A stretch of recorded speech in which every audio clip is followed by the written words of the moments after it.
Good morning students, my name is Ramakant Patel और आप देख रहे हैं साइंस जर्न एकेडमी छिंदवाड़ा। बच्चों, आज का टॉपिक क्या है हमारा? खरपतवार, वीड्स। ठीक है, तो इसमें देखेंगे हम जेंथ्रो टुल के अनुसार। तो खरपतवार की क्या डेफिनेशन दिए है इनने? खरपतवार वे अवांछित पौधे होते हैं जो किसी स्थान पर बिना बोए उग जाते हैं। तो आपने देखा होगा जो गाजर घास है या फिर हमारी सत्यानाशी है, कोई भी चारा है, जैसे दूब घास हो गया जिससे हम लोग पूजा पाठ में यूज करते हैं, तो ये सारी चीजें जो खरपतवार है हमारे क्या होते हैं, हम लगाते नहीं, ये ऑटोमेटिक किसी ना किसी रूप से क्या हो जाते हैं, हमारे फसलों के साथ में उग जाते हैं। तो उन्हीं को क्या बोलते हैं? खरपतवार बोलते हैं। तो देख लेते हैं विशेषताएं क्या होती हैं।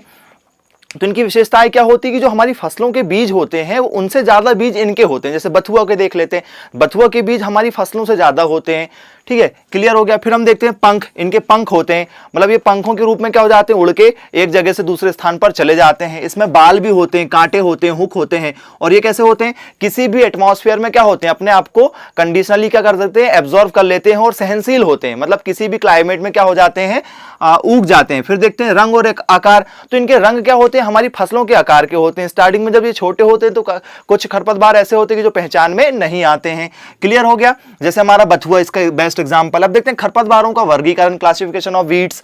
तो देखते हैं जीवन चक्र के आधार पर। तो कुछ जो होते हैं एक वर्षीय होते हैं, जैसे हमारी फसलें होती है एक वर्षीय, द्विवर्षीय और बहुवर्षीय, वैसे ही खरपतवार भी होते हैं जो कुछ क्या होते हैं, एक वर्षीय होते हैं, कुछ होते हैं द्विवर्षीय, कुछ होते हैं बहुवर्षीय। तो एक वर्षीय में कौन कौन आते हैं? बथुआ, जंगली चौलाई और भी कुछ जो अलग से हैं वो भी आते हैं। फिर द्विवर्षीय में देख लेते हैं जंगली गाजर और जंगली गोभी, ये द्विवर्षीय के एग्जाम्पल है। बहुवर्षीय के एग्जाम्पल है दूब घास, कास जो होता है काफी बड़ा होता है, ठीक है, मोथा, मदार और लट जीरा। तो बिल्कुल पेपर में यहां से एक क्वेश्चन जरूर पूछा जाता है कि इनमें से कौन सा खरपतवार एक वर्षीय है, या इनमें से कौन सा खरपतवार द्विवर्षीय है, या कौन सा खरपतवार बहुवर्षीय है। या तो फिर क्वेश्चन क्या बन जाता है कि इनमें से कौन सा खरपतवार एक वर्षीय नहीं है। इसलिए आपको तीन एग्जाम्पल क्या होना चाहिए, एक वर्षीय के पता होना चाहिए, जब तो आप चौथा एग्जाम्पल बताओगे कि ये एक वर्षीय का नहीं है। तो काफी ज्यादा इंपॉर्टेंट रहता है हमारे लिए। फिर देख लेते हैं हम लोग मौसम या ऋतु के आधार पर। तो मौसम ऋतु के आधार पर क्या होता है? खरीफ खरपतवार। खरीफ खरपतवार मतलब जो हमारा जून से जुलाई की फसलें, कौन सी? जून से जुलाई के समय में जो हम बोते हैं, जैसे मक्का हो गया, सोयाबीन हो गया,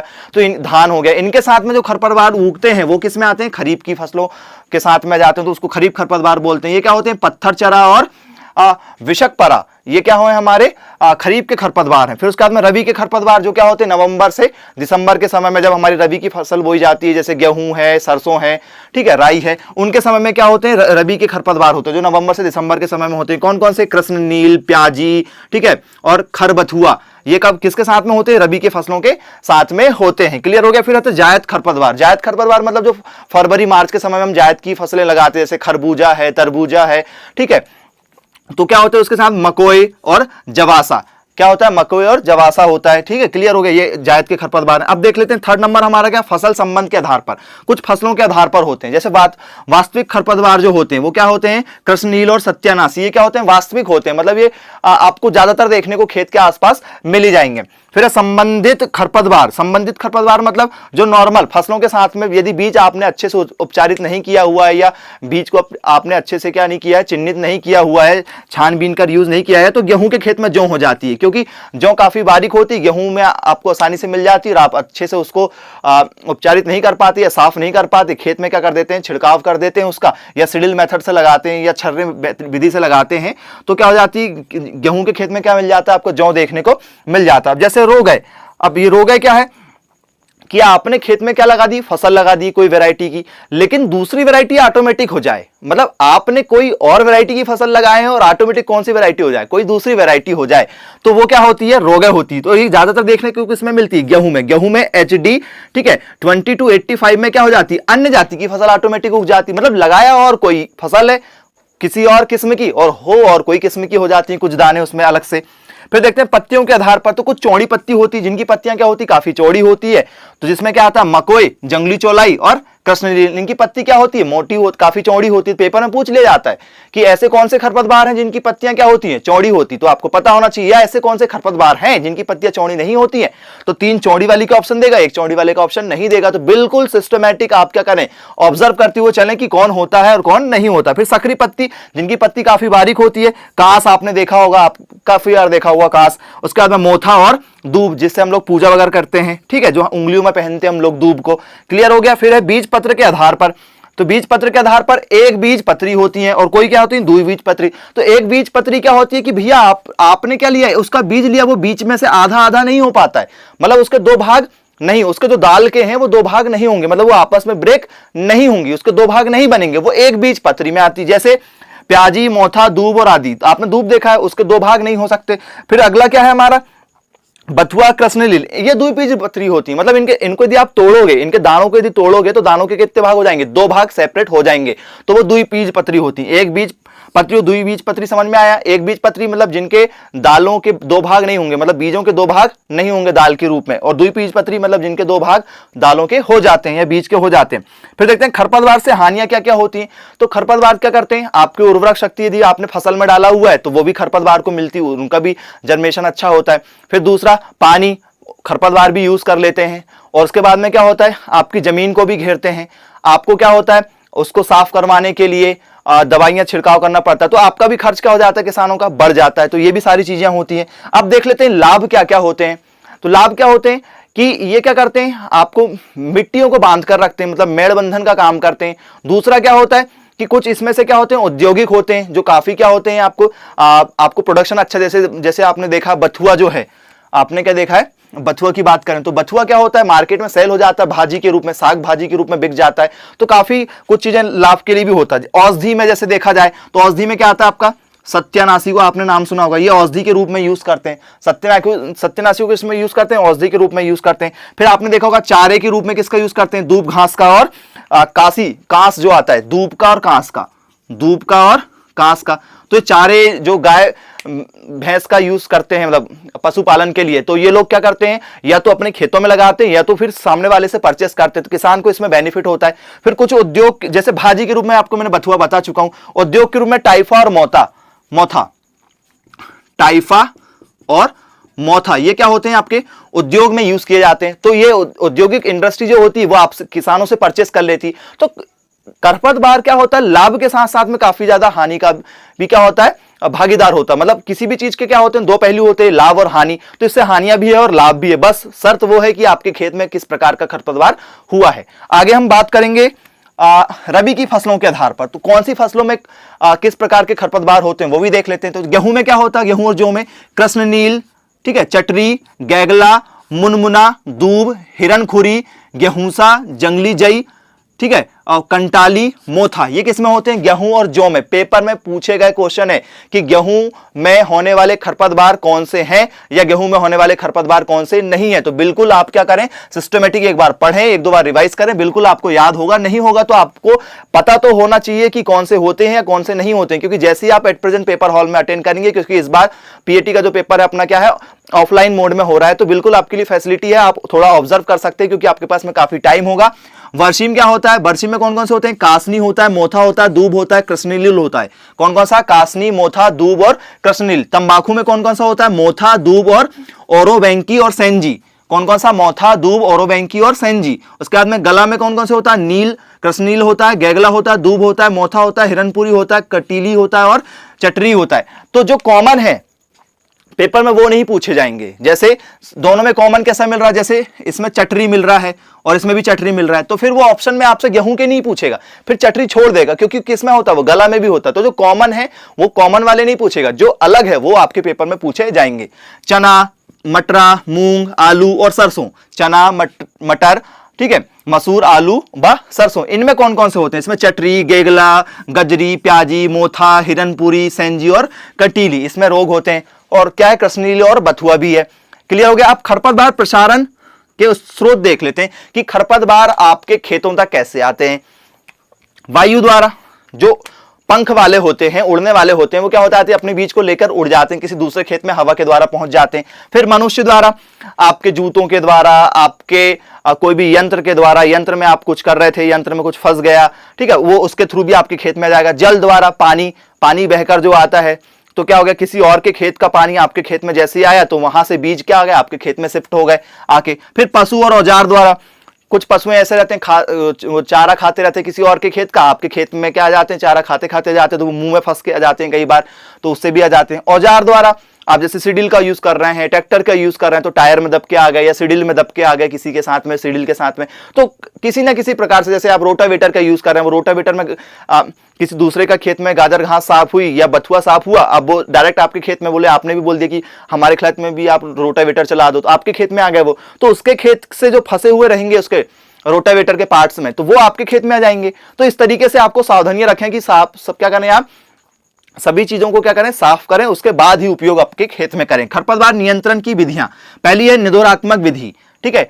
तो ये निरोधात्मक विधियां क्या होती हैं कि आपके खेत में यदि आप क्या खरपतवार हुए हैं तो आप क्या करते हैं, अच्छे से रोटावेटर चलवाएंगे, कल्टीवेटर चलवाएंगे, ठीक है, या फिर आप हल चलवाएंगे, तो सिस्टमेटिक आप करेंगे कि क्लियर हो गया कि आपके खेत में ये दोबारा ना हो, ठीक है। तो ये इस तरीके से आप करेंगे। फिर है प्रतीकात्मक या चिकित्सात्मक विधियों में क्या होता है कि आप अपने खेत में दवाइयों का छिड़काव करेंगे कि दोबारा हो ही ना, क्लियर हो गया।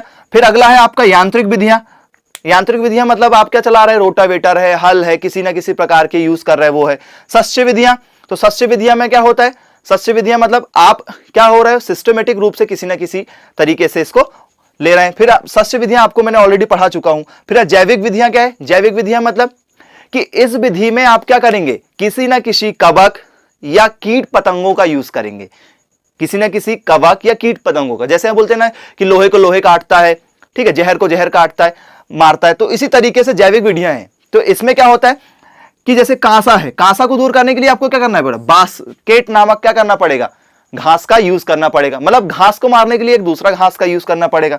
तो कांस भारत का है, भारत में यदि कांस होता है तो उसके लिए क्या यूज करते हैं, हम बास्केट का यूज करते हैं। फिर आपका ओरोवैंकी, ठीक है, सेरनम, तो ये भी भारत का है। तो यदि ओरोवैंकी सेरनम यदि आपके यहां हुआ है तो आप क्या करेंगे, ठीक है, स्क्रेलोसियल बीमारी नाम का क्या करेंगे, घास का यूज करेंगे। नागफनी यदि आपका हुआ है, ये कहां होते हैं, ठीक है, ये द्वीप में होने वाली चीजें हैं हमारे, तो इसमें किसका यूज करते हैं, मोथ का यूज करते हैं, किसका, मोथ, या इसको क्या बोलते हैं, कैक्टोस्लास्टिस, ठीक है, और साथ में क्या नाम है उसका, कैक्टोरम, इसका यूज करते हैं, क्लियर हो गया। फिर आपका है लेंटारा कप, ठीक है, कपारा, ये द्वीप में होने वाली चीजें जो किसी एक पर्टिकुलर द्वीप में होती हैं। तो इसमें क्या होता है, टेलीमिया, ठीक है, लेंटाना का यूज करते हैं, क्लियर हो गया क्या। चलिए देख लेते हैं रासायनिक विधियां। तो रासायनिक विधियां में क्या क्या होती हैं, केमिकल मेथड में क्या होता है, जिन रसायनों का प्रयोग खरपतवार को नष्ट करने में किया जाता है, ठीक है, वो क्या होते हैं, शाकनाशी कहलाते हैं। और केमिकल रासायनिक विधियां क्या कहलाएंगी हमारी, कि ऐसे खरपतवार जिनको नष्ट करने के लिए हम लोग क्या करते हैं, केमिकल का यूज करते हैं या केमिकल पदार्थों का यूज करते हैं, वो क्या कहलाती है, हमारी केमिकल विधियां में आती हैं। तो जो शाकनाशियां होती हैं उनको दो भागों में बांटा गया है, कौन कौन सी, वर्णनात्मक शाकनाशी, मतलब इसमें 2,4-D आता है और 2,4-5-T आता है। अब 2,4-D क्या होता है कि आपके खेत में फसल लगी हुई है और साथ में क्या हो गया है, उसमें घास हो गई है, दूब हो गया है या बथुआ हो गया है, तो वो सिर्फ उसी को क्या करेगी, प्रभावित करेगी जिसको आप मारना चाह रहे हो, मतलब बथुआ को ही क्या करेगी, नष्ट करेगी, आपकी फसल को कोई भी नुकसान नहीं होगा। वो किस में आती है, आपकी वर्णनात्मक में आती है।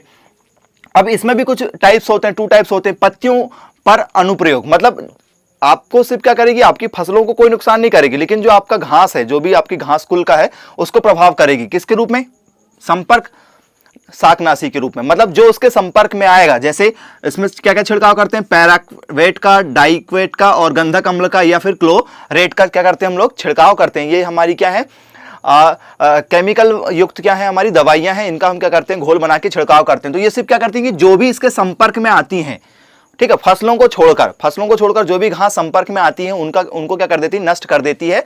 उसके बाद में आती है स्थानांतरित शाकनाशी, मतलब जो क्या करती है, किसी, जैसे आपने दवाई को क्या किया, किसी भी घास के ऊपर छिड़काव किया, तो उस घास के भाग से होते हुए, ठीक है, उसके अंदर तक जाएगी और क्या करेगी, उसको नष्ट कर देगी। तो ये स्थानांतरित होती है, मतलब आपने पत्तियों में छींचा, पत्तियों से क्या होगा, वो धीरे धीरे अंदर जाके और उसके पूरे भाग को क्या करेगा, खराब करेगा। क्लियर हो गया। इसमें आता है 2,4-D और 2,4-5-T आता है। क्लियर हो गया क्या। अब हम देखेंगे कि मृदा के अनुप्रयोग द्वारा क्या होगा, आप जैसे खेती आप कर रहे हैं तो क्या करेंगे, फसलों को लगाने से पहले या फसलों को काटने के बाद, लगाने से पहले और काटने के बाद क्या कर सकते हैं, सिमेजिन का और वोरेटस का और एट्राजिन का क्या कर सकते हैं, छिड़काव कर सकते हैं, जिससे क्या होना चाहिए, आपके खेतों में खरपतवार ना हो। ठीक है, क्लियर हो गया। अब जो हमारा 2,4-D और 4,5-T जो है वो क्या होते हैं, अंकुरण के बाद छिड़काव करते हैं। मतलब आपने खेतों में फसल लगा दिए, 10-15 दिन बाद क्या हो गया, जर्मेशन हो गया, अंकुरित हो गई, काफी बड़ी बड़ी हो जाती है वो, तब क्या करते हैं, इनका छिड़काव करते हैं। पहले नहीं कि आपने फसल लगा दी, जैसे आज खेत में आपने बुवाई करके आए और उसके बाद में क्या करो, कल परसों में क्या कर दें, 2,4-D का छिड़काव कर दें। नहीं, ये गलत तरीका है। जब तक अंकुरित ना हो जाए, ठीक है, जब तक उसकी कॉम ना आ जाए, तब तक 2,4-D का और 2,4-5-T का छिड़काव नहीं करते हैं। क्लियर हो गया क्या? अब हम देखते हैं कि ठीक है, अवरणात्मक शाकनाशी, ठीक है, नॉन सेलेक्टिव, ठीक है, हार्बिसाइड। तो ये क्या होते हैं, इसमें क्या होता है, खरपतवार और फसल दोनों ही नष्ट हो जाते हैं। जो भी इसके संपर्क में आते हैं वो सारी चीजें क्या हो जाती हैं, नष्ट हो जाती हैं। किसमें? वर्णात्मक शाकनाशी में। मतलब खरपतवार भी नष्ट होंगे और साथ में साथ जो फसल लगी हुई है आपकी खेत में, वो दोनों क्या हो जाएंगे, नष्ट हो जाएंगे। क्लियर हो गया? ये आपका था नॉर्मल जो चैप्टर वाइज था। अब चैप्टर में कुछ इंपॉर्टेंट जो दवाइयां हैं हमारी केमिकल युक्त वाली, उनके बारे में देखते हैं कि पर्टिकुलर उनका यूज कहां किया जाता है। क्लियर हो गया? अब आता है पहला 2,4-D। क्या आता है? 2,4-D। ये कहां यूज किया जाता है? आपका चौड़ी पत्ती को मारने के लिए। जो भी चौड़ी पत्ती वाली आपकी क्या होगी, खरपतवार होंगे, उनको मारने के लिए। जैसे बथुआ हो गया हमारा, चौड़ी पत्ती वाला हो गया, तो चौड़ी पत्ती के लिए क्या छिड़काव करना पड़ेगा? 2,4-D। फिर है क्या आपका MCPA। MCPA का क्या होता है? वर्णात्मक। मतलब जो यूज वर्णात्मक में हमने पढ़े हैं, मतलब क्या, संपर्क में आने वाली और स्थानांतरित शाकनाशी, ठीक है, वो दोनों को क्या करेगा, दोनों को नष्ट करेगा। ठीक है, किसको? वर्णात्मक वाली और संपर्क में जो दोनों आती है। फिर सिमेजिन कहां यूज होता है? घास कुल जो भी होता है वो उनको नष्ट करेगा, और साथ में चौड़ी पत्ती की फसल जो होगी, उसको खरपतवार होगी, उसको भी नष्ट करेगा। और ये किसमें आता है आपका? ये दोनों किसमें आती है? सिमेजिन और एट्राजिन। ठीक है, दोनों किसमें आती है? पूर्व अंकुरन। मतलब आपके 2,4-D जो होती क्या होती है? फसल के अंकुरन होने के बाद, मतलब आपका बीज अंकुरित हो गया है, उसके बाद छिड़काव किसका होता है? 2,4-D का होता है। लेकिन सिमेजिन और एट्राजिन का छिड़काव क्या होता है? अंकुरन से पहले ही किया जाता है। क्लियर हो गया? अंकुरन से पहले छिड़काव करने वाले आपके कौन कौन सी दवाइयां हो गई? आपकी सिमेजिन और एट्राजिन हो गई। क्लियर हो गया? और अंकुरन के बाद छिड़काव करने वाली कौन सी हो गई? 2,4-D और 2,4-5-T। क्लियर हो गया क्या? अब देखते हैं TCA और टेफ्लॉन। TCA और टेफ्लॉन ये क्या होता है? एक वर्षीय जो घास होते हैं, खरपतवार होते हैं उनको, और बहुवर्षीय खरपतवार होते हैं उनको नष्ट करने के काम आते हैं। और इनको क्या किया जाता है? पूर्व रोपाई। कोई भी चीज आप जो रोपाई कर रहे हो खेत में, उनसे पहले, रोपाई करने वाली जो भी फसलें आप लगाते हो, उनसे पहले किसका यूज करना, किसका छिड़काव करना चाहिए आपको खेतों में? TCA का और टेफ्लॉन का। क्लियर हो गया? अब आता है ग्रैमेक्जीन का। ग्रैमेक्जीन में क्या आता है? संपर्क शाकनाशी। जितनी भी संपर्क में आने वाली चीजें वो, और जो बहुवर्षीय खरपतवार है वो सभी। फिर आता है स्टॉर्म F34, संपर्क वाली और घास कुल वाली। फिर आता है PCP, ये संपर्क वाली जो भी आती है उनको। और किस में छिड़काव किया जाता है? सोयाबीन लगाने के बाद हम जो दवाइयों का छिड़काव करते हैं, उसमें किसका छिड़काव करते हैं? ठीक है, PCP का छिड़काव करते हैं। बिल्कुल पेपर में एक बार पूछा जा चुका है। फिर हम देखते हैं कि DNBP। DNBP क्या होती है? पानी में घुलनशील होता है। ये पानी में क्या होता है? घुलनशील होता है। और मार्केट में किस नाम से मिलता है आपको? सोडियम के नाम से मिलेगा, या अमोनियम सॉल्ट के रूप में मिलेगा। क्लियर हो गया? ये था आपका चैप्टर नंबर 8, क्या, खरपतवार। आई होप आपको बहुत अच्छा लगा होगा। इससे रिलेटेड आपको जो भी डाउट्स हो, क्यूरीज हो, आप बिल्कुल हमको कमेंट्स कर सकते हैं। यदि वीडियो अच्छा लगा हो तो कमेंट्स करके, ठीक है, हमको बताएं। बिल्कुल। Thank you for watching this video. Have a nice day.